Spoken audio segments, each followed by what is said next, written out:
Podobe znanja.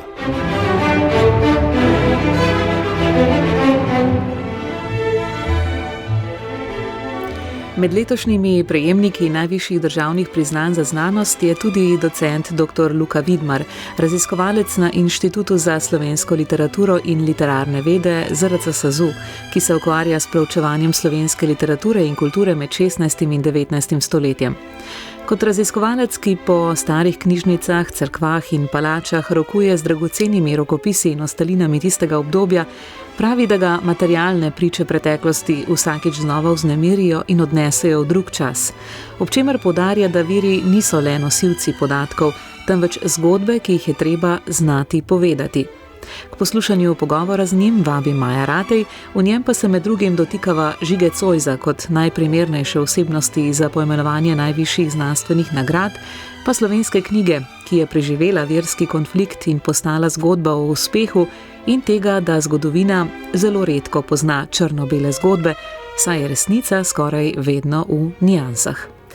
Dr. Luka Vidmar, po nekaj letih znova lepo dobrodošli v oddaji Podobe znanja. No, povod za vaš tokratni obisk pa je, da ste med dobitniki najvišjih državnih priznanj in nagrad na področju znanosti za leto 2025. Nagrade pa nosijo ime po Žigi Zoisu. In če kdo, potem lahko najbrž vi dobro utemeljite, kako pomembno je, da te najvišje nagrade v znanosti pravzaprav nosijo ime po njem. Ja, hvala za povabilo.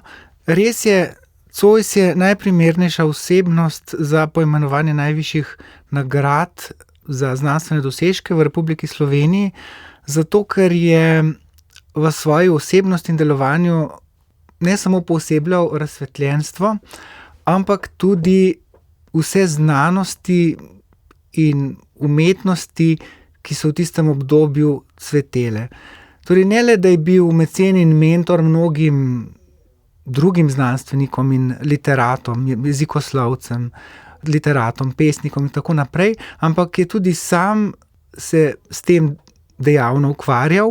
Bil je nadarjen jezikoslovec, nadarjen pesnik, mineralog, geolog, botanik, vendar je bila njegova posebnost, da ni ničesar objavil, bil je osebno zadržan, zelo kritičen in je pravzaprav vse svoje napore usmeril v to, da je podpiral druge.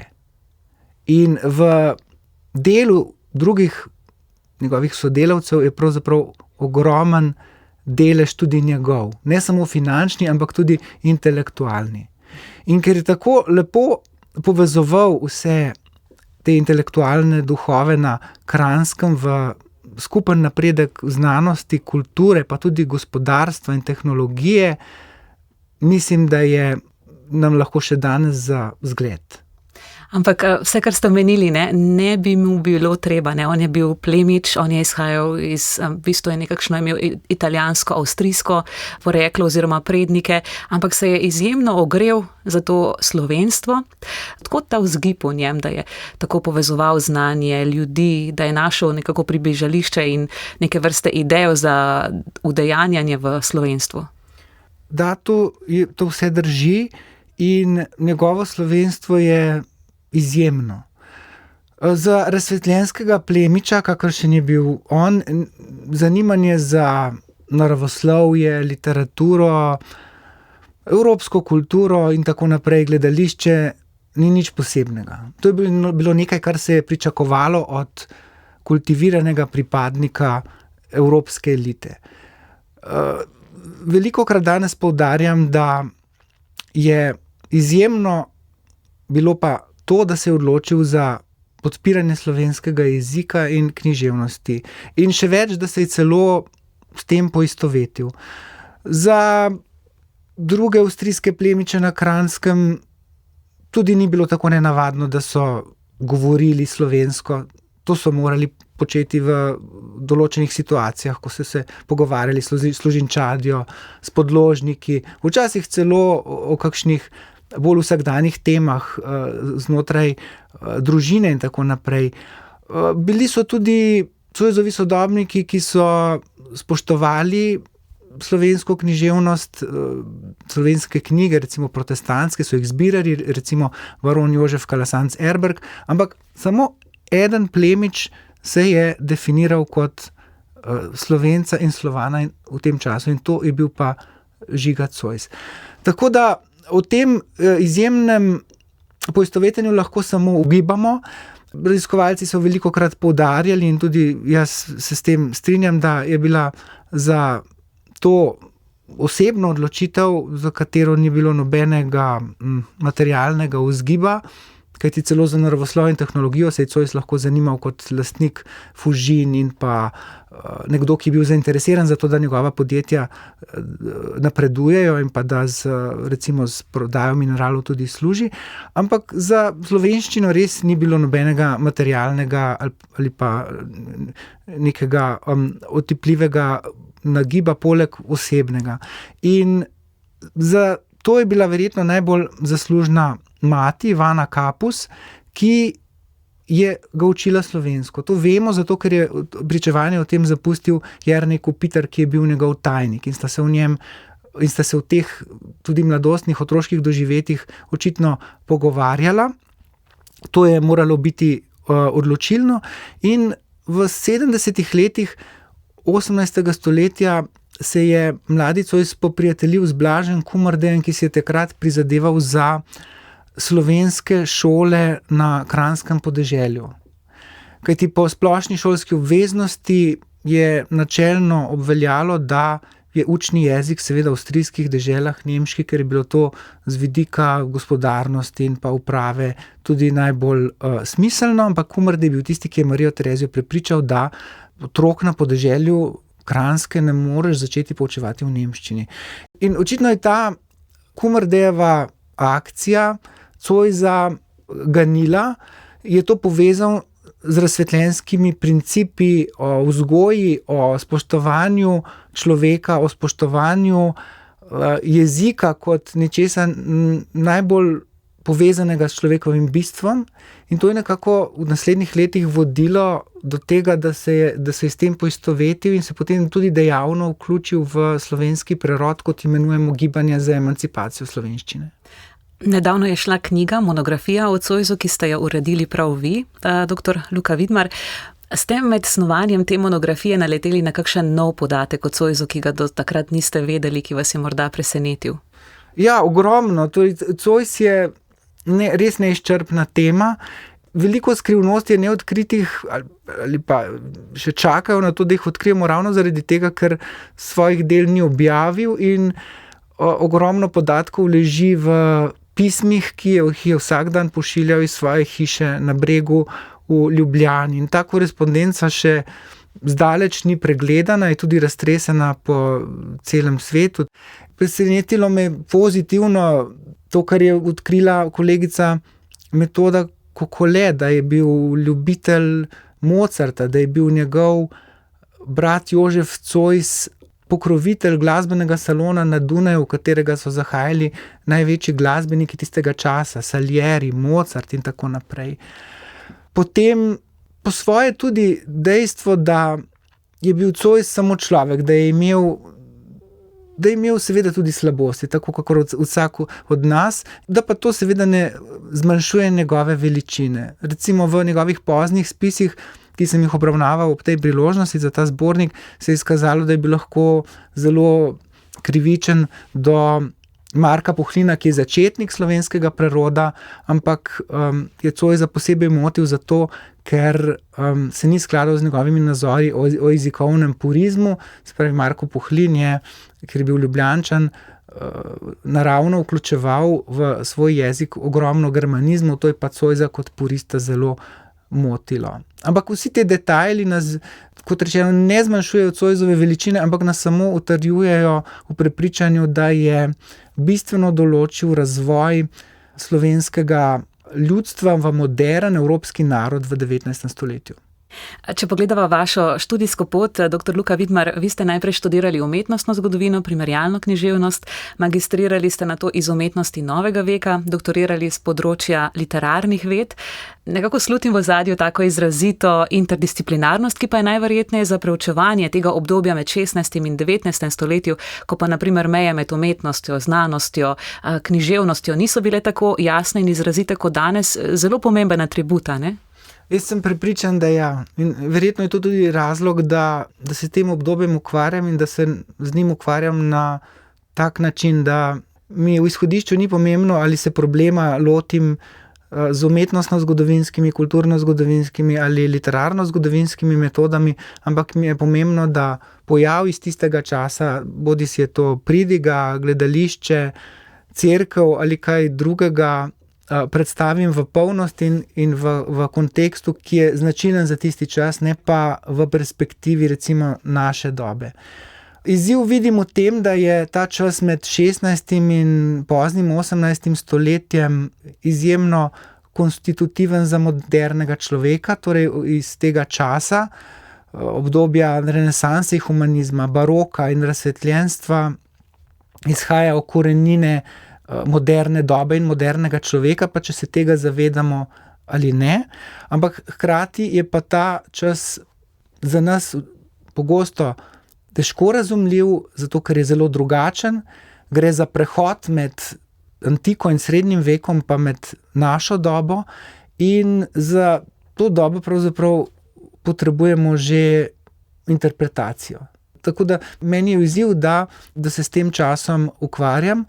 Zdi se mi, da ljudi to zanima. Nagnjeni smo seveda k temu, da na te pojave gledamo skozi očala današnje dobe, sam se pa s tem seveda ne strinjam. Ne. Nas zelo definirajo dogodki, procesi, ki so na koncu tega obdobja, torej francoska revolucija, napoleonske vojne, Napoleonove reforme, potem pomlad narodov leta 1848 in seveda strahotne izkušnje prve in druge svetovne vojne. Vse to je oblikovalo svet, v katerem živimo. Mene pa bolj kot to skratka zanimajo te prikrite tradicije, ki še vedno živijo z nami in z katerih črpamo, pa se pač tega pogosto ne zavedamo. Kakšen je vaš raziskovalni pristop ob tem? Kako izgleda vaše delo, vaš raziskovalni vsakdan? Predstavljam si, da veliko rokujete s starimi rokopisi, knjigami, da obiskujete knjižnice, za marsikoga takšne misteriozne prostore, kamor navadni slehernik ne more. Nam mogoče predstavite vaš vsakdan?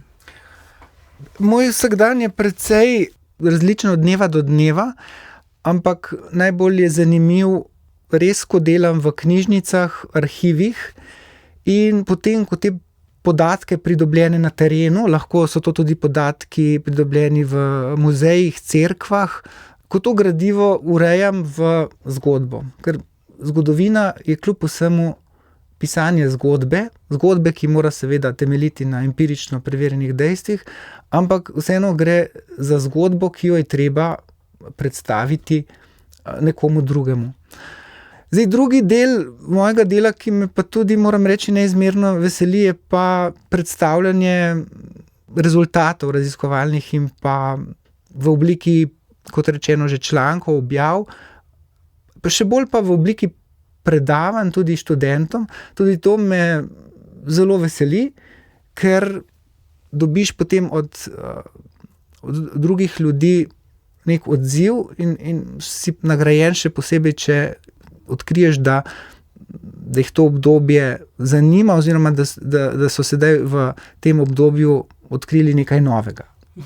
Od vseh teh artefaktov in predmetov, ki ste jih dali skozi svoje roke, so se vam ob katerem še posebej tresle roke? Češ, da je nekako res govorila zgodovina skozi mogoče posameznik, ki je ta rokopis oziroma knjigo držal v rokah?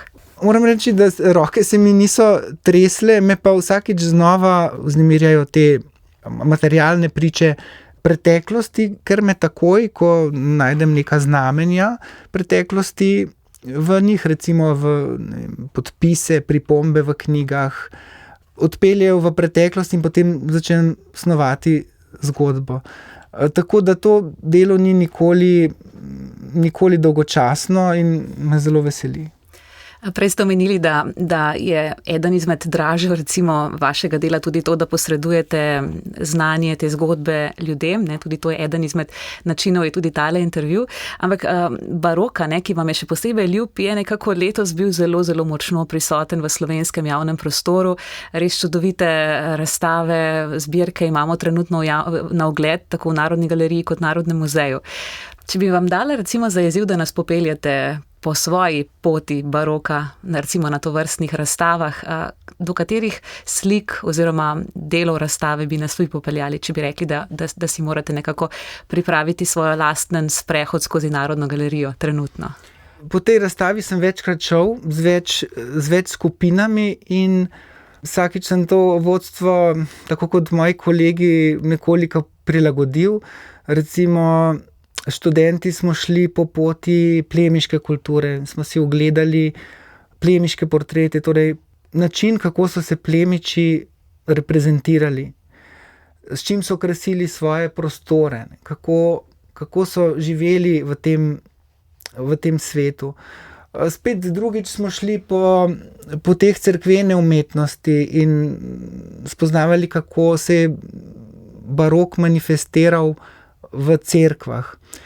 Ta slog mi je bil od nekdaj zelo blizu, ga jemljem osebno. Zame osebno je to, ker to je pač stvar res osebnega okusa, je to najpopolnejša umetnost, ravno zaradi tega, ker je ravno baroku uspelo ustvariti celostno umetnino. Gesamtkunstwerk, o čemer so sanjali mnogi teoretiki, tudi filozofi, Nietzsche in tako naprej pri Wagnerju.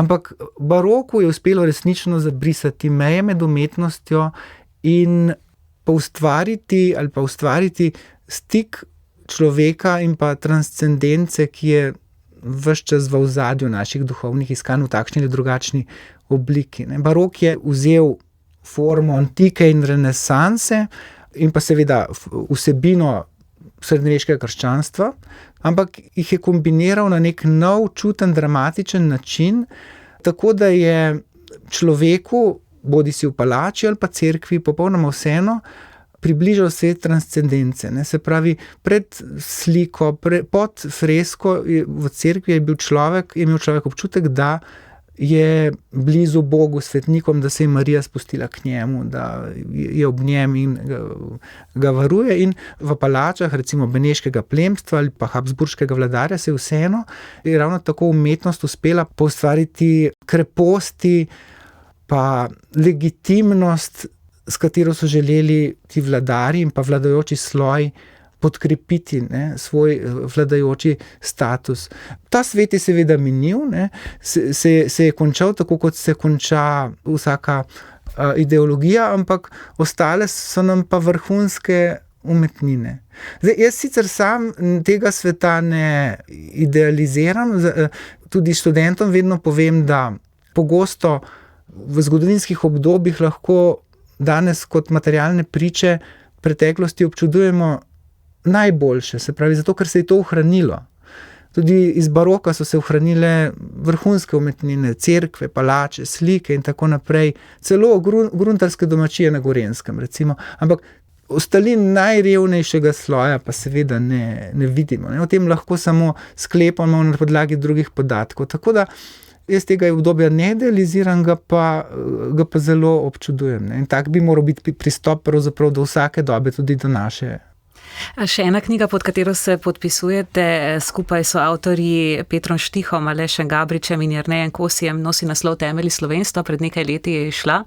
Tam na nek način avtorji z nekako izpostavitvijo posameznih predmetov oziroma artefaktov analizirate posamezna zgodovinska obdobja in to, kako so ta doprinesla k slovenski identiteti. Vaše obdobje je prav to, o katerem se pogovarjava ravnokar, ampak kot ste v enem intervjuju dejali, niste izbirali striktno recimo nekih predmetov, ki naj bi imeli neko povezavo z slovensko narodno identiteto, ampak bolj posredno.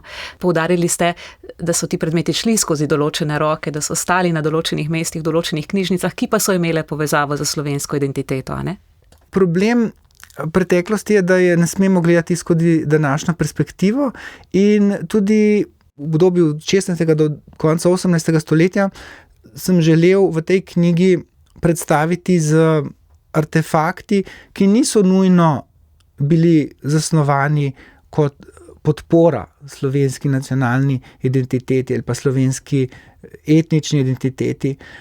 Recimo na koncu tega obdobja se jasno ti predmeti, listine začnejo pojavljati. Recimo verjetno Zoisova recenzija prve slovenske posvetne dramske predstave uprizoritve Županove Mitske decembra 1789, ki je poudarila epohalnost tega dogodka za slovensko identiteto. Ampak ogromno drugih predmetov, ki smo jih predstavili, pa je določilo zgodovino tega prostora in jih je šele naknadno slovenska nacionalna identiteta posvojila ali vzela za svoje, včasih je tudi izkrivljala njihovo prvotno identiteto, ampak to ne spremeni dejstva, da gre za izjemno pomembne predmete in pa procese in dogodke, ki so nas izoblikovali v narod, kot smo danes. Recimo, kot primer navedem na začetku tega obdobja ustanovitev ljubljanske škofije leta 1461. Ustanovitev je izpeljal cesar Friderik III., potrdil jo je papež Pij II. Ta ustanovitev ni bila mišljena kot nekaj, kar bi koristilo ali bilo primarno povezano s slovenskim ljudstvom, čeprav sta se verjetno cesar in papež sta gotovo se zavedala, da prebivalci govorijo jezik, ki ni nemški in italijanski, in sta imela v mislih tudi pastoralni vidik, ampak ustanovitev škofije je bila popolnoma politično dejanje, naperjeno proti Oglejskemu patriarhatu in pa Beneški republiki. Ampak ker je bila škofija ustanovljena v glavnem mestu Kranjske, ki je bila edina dežela, večinsko poseljena skoraj izključno Slovenci, in ker je ljubljanska škofija imela župnije predvsem na Kranjskem, pa tudi tiste župnije, ki so bile na Koroškem in Štajerskem, so bile slovensko govoreče, je tekom desetletij in stoletij ta škofijski sedež zadobil status neke sile, ki je podpirala slovensko identiteto, še posebej po izkušnji s protestantizmom, ko se je cerkev zavedala, da je potrebno okrepiti pastoralo v slovenskem jeziku. Pa imamo iz tistega obdobja, prej ste rekli, da ponavadi vidimo samo te zadnje dogodke, kot so francoska revolucija, svetovni vojni, ki nas naj bi oblikovali, ampak tudi tisti časi prej so bili izjemno formativni. Ampak a imamo iz tistih časov morda kakšne napačne klišeje, napačne predstave, ki trdovratno vztrajajo v spominu, tudi v učbenikih, ne nazadnje? Ja, meni se zdi najbolj škodljivo nacionalno interpretiranje boja med protestantizmom in katolištvom konec 16. stoletja in pa na začetku 17. stoletja, ki verski konflikt, ki je zajel vso Evropo in ni bil za naše kraje popolnoma nič posebnega, interpretira v tej nacionalni luči in nakazuje, včasih pa celo pravzaprav izrecno to pove, da gre za boj med privrženci in pa nasprotniki slovenske knjige ali celo slovenskega jezika, kar je pač daleč od resnice. Ampak ta predstava izvira iz naše nacionalne zgodovine, iz konca 19. stoletja, ko se je razvnel kulturni boj med liberalnim in pa katoliškim ali klerikalnim taborom, in ta predstava se je neverjetno prijela v naši nacionalni zgodbi in jo je zelo težko razložiti človeku, ki recimo v zgodovini ne ve veliko. Vsak Slovenec vam bo znal povedati, da so slovenske knjige med protireformacijo sežigali, kar je že v izhodišču napačna teza, ker knjige so se seveda sežigale v tistem času, sežigale so se pri nas in sežigale so se drugje, in sežigale so se katoliške in sežigale so se protestantske knjige, in pri tem jezik ni imel prav nobene povezave. Se pravi, v našem primeru, v slovenskem prostoru so gorele zlasti latinske in nemške knjige luteranske, v protestantskih deželah pa katoliške, ravno tako v teh jezikih. Se pravi, ni šlo za vprašanje jezika, kaj šele moderne nacionalne identitete, ki je sploh ni bilo. Trubar in Hren, ki jo ponavadi dojemamo kot osrednji osebi, kar je tudi pravilno, ampak jo dojemamo kot dobro in zlo osebo, kar pa ni v skladu z zgodovinsko resničnostjo, sta razumela, najprej jasno Trubar, da je slovenski jezik pomemben, zato ker ga je treba uporabiti, zato da se ljudstvo versko vzgaja. In oba sta Slovence dojemala kot versko skupnost, ne še kot nacionalno skupnost, kar je stvar 19. stoletja. In zato je Hren, čeprav je bil resnično zagrizen nasprotnik protestantov in je bil zelo učinkovit pri uničevanju protestantske dediščine na Slovenskem, projekt slovenske knjige posvojil in je ne samo dovolil Dalmatinovo Biblijo svojim duhovnikom, ampak je začel program izdajanja slovenskih knjig, ki so temeljile na protestantskih. Se pravi, lekcionar, ki je zbirka svetopisemskih odlomkov, ki se berejo pri maši, je utemeljil na Dalmatinovi Bibliji. Se pravi, če je karkoli iz tega konflikta sporočilo za slovensko nacionalno zgodbo, je to pravzaprav pozitivno, ne pa negativno. Se pravi, slovenska knjiga, ki je temelj slovenske identitete, o tem ni nobenega dvoma, je presegla verske konflikte in je premagala pravzaprav to prvo zgodovinsko preizkušnjo. Se mi ne zdi smiselno, da iz tega delamo neko črno-belo zgodbo. Ampak ljudje smo k temu nagnjeni, ljudje imamo radi preprosto razlago, preproste zastopnike svetle in temne strani zgodovine. Mnogokrat se pa tista resnica skriva v nijansah vmes. Absolutno, točno to jaz vedno želim povedati. Zelo redko v zgodovini imate vi zelo čiste in jasne meje. Celo med katoliki in protestanti meje niso bile tako radikalne, kot si predstavljamo. Mnogi ljudje, mnogi sodobniki Trubarja in Hrena so imeli določena nagnjenja, ki so se približevala protestantskim in pa določena nagnjenja, ki so se približevala katoliškim, in dokler se jim ni bilo treba odločiti, se tudi niso odločili. Ampak seveda konec 16. in na začetku 17. stoletja je prišel ta čas povsod po Evropi, ko se je bilo treba odločiti. Medtem ko, kar se tiče pa drugih identitet, če se vrneva v Zoisov čas, pa ravno tako teh ostrih ločnic še ni bilo. In tudi to sodobni človek težko razume, da je Zois živel v času, ko se mu ni bilo treba odločiti, ali je Avstrijec, Kranjec, Slovenec ali Italijan po očetu. On je bil vse to in se mu ni bilo treba odločati med temi identitetami. Po letu 1848 je pa slovenski intelektualec se pa moral odločiti, ali pa intelektualec recimo na Kranjskem moral odločiti, v kateri tabor bo šel, ker so ga v to silile okoliščine. Da ne govorimo o še hujših okoliščinah med drugo svetovno vojno, ko se je bilo treba odločiti, kateremu taboru boš namenil svojo podporo. Ampak svet 18. stoletja pa še ni bil tak. Prav o tem, o čemer pripovedujete, torej na to povezavo med protestantskim in katoliškim dojemanjem slovenske krščanske skupnosti.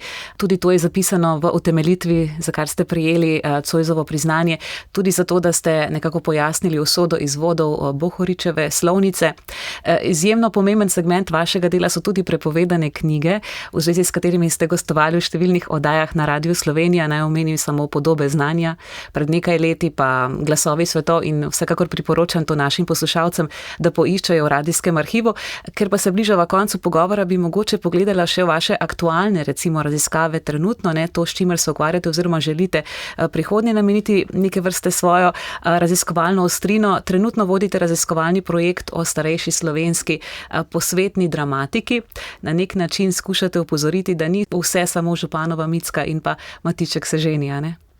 Ja, jaz bi spet rekel podobno kot pri Zoisu, se pravi, te moje raziskave pa raziskave mojih kolegov seveda potrjujejo epohalnost Županove Micke, ki je kot prva znana posvetna predstava, ne predstava sploh, ker versko gledališče je cvetelo tudi pred tem, recimo Škofjeloški pasijon, prišlo na oder gledališča, ampak kljub temu se je pokazalo, da je pred Županovo Micko obstajala cela vrsta poskusov stvarjenja slovenskega posvetnega dramskega dela in pa seveda tudi uprizoritve. In te poskusi so bili zelo različni in bili so tudi zelo izvirni. Kajti Linhartova Županova Micka je vendarle samo prevod Richterjevega dela Die Feldmühle, ki je zelo preprosto delo in je v avstrijski zgodovini skoraj pozabljeno, medtem ko ima njegov slovenski prevod pri nas status nacionalno pomembnega dela, upravičeno.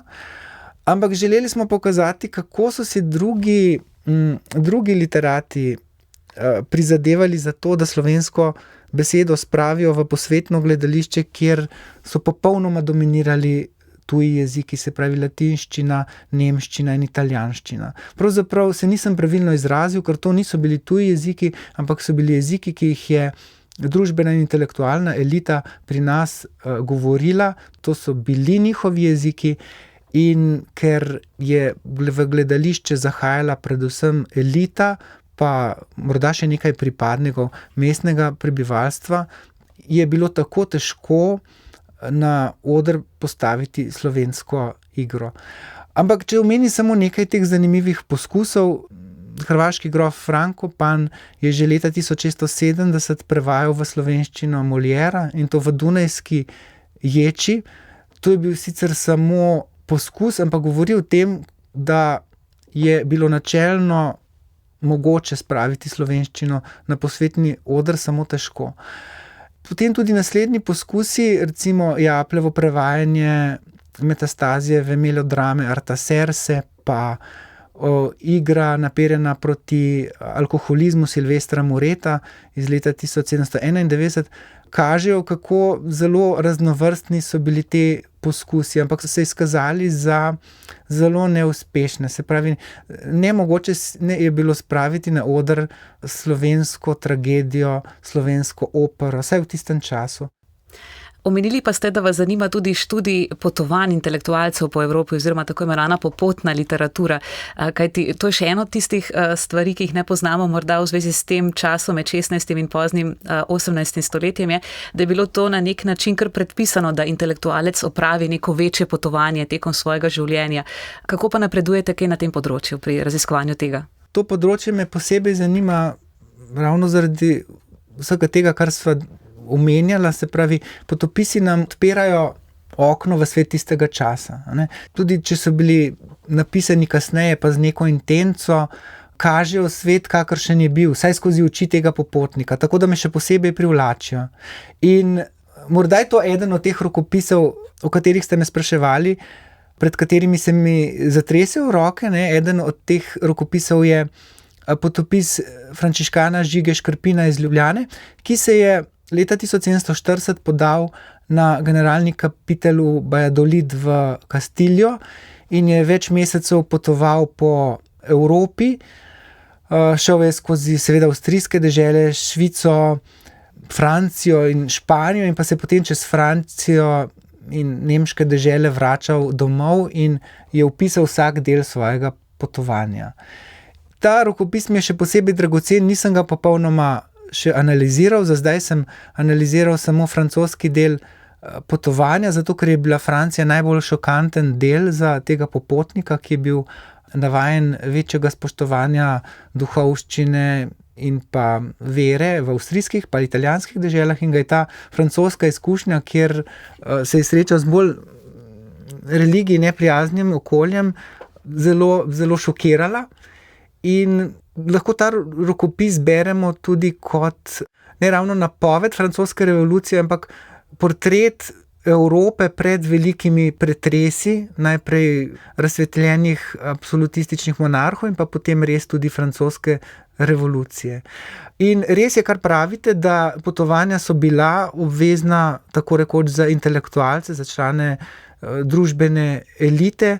To ni bilo obvezno samo za angleške plemiče, ki so se podajali na ta znameniti Grand Tour v Italijo, ampak so to počeli tudi plemiči iz našega prostora. Tako da jaz sem to doživljanje Italije kot varuhinje tradicij antične in pa zahodne kulture sploh preučeval zlasti v knjigah pa potopisih, ki so jih za sabo pustili člani Akademije operozov, ki so preobrazili Ljubljano v baročno regionalno središče, kakršnega lahko občudujemo še danes. Zlasti so bili pri tem koristni potopisi Aleša Žige Dolničarja, ki je recimo opisal pot pa doživljanje Benetk.